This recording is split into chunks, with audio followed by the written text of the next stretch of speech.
Okay, today's focus, we're going to talk about some of these law sines, law cosines word problems. The two that we did in practice come up with law sines.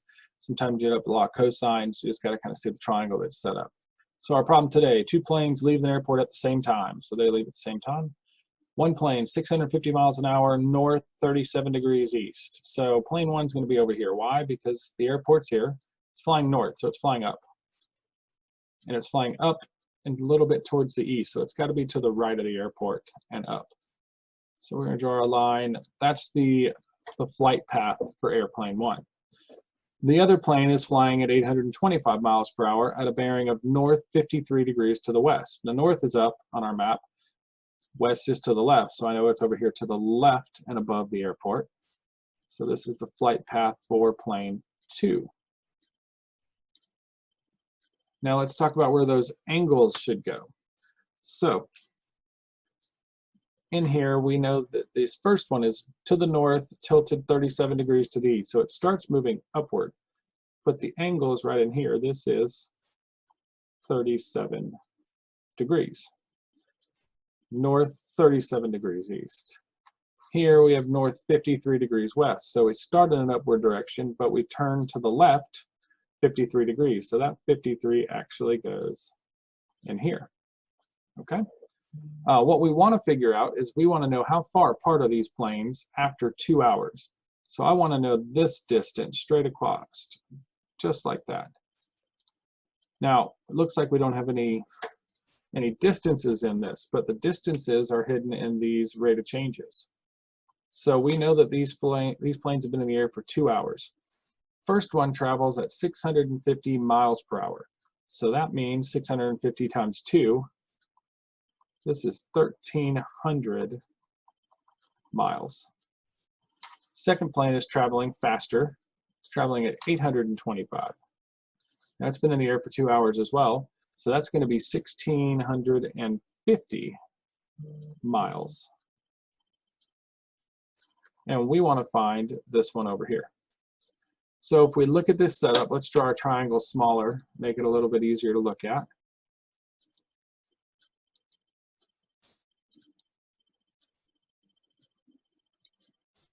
That's the triangle we have. Let's think of it just as a triangle and not the flight paths and everything else. So we know that this the length of this side is 1,650, length of this side is 1,300, and I want to find that.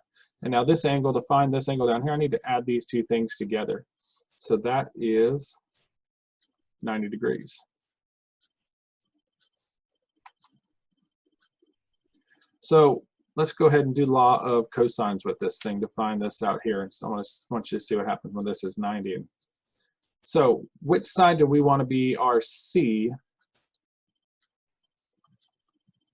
in our law of cosines? That's 2AB cosine of side C.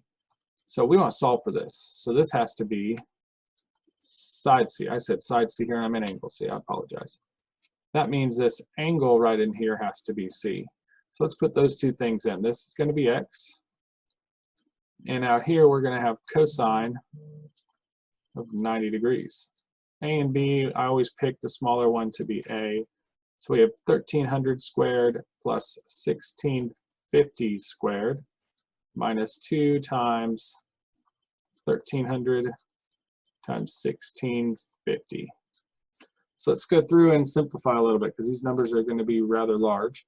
So 1,300 squared plus 1,650 squared gives me 4,412,500, which is a rather large number.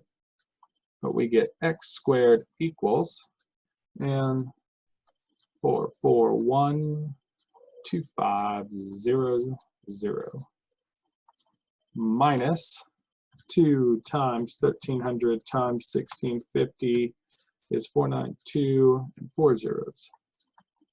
Sorry, 429,0000 cosine of 90. Now we want to take square root of this thing.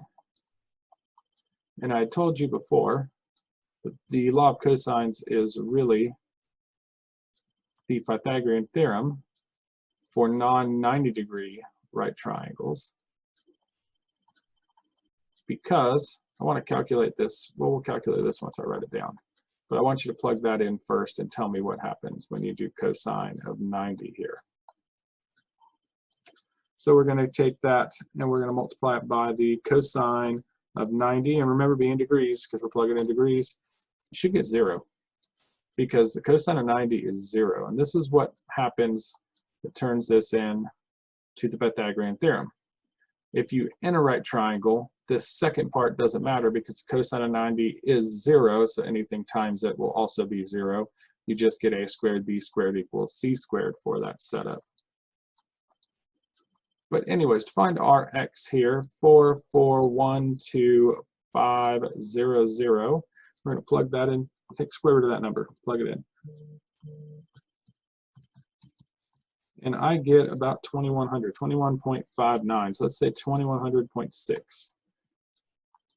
So 2100.6 is what I ended up with here.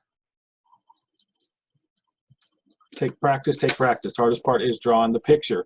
Keep drawing pictures and then making smaller triangles without all the information on them.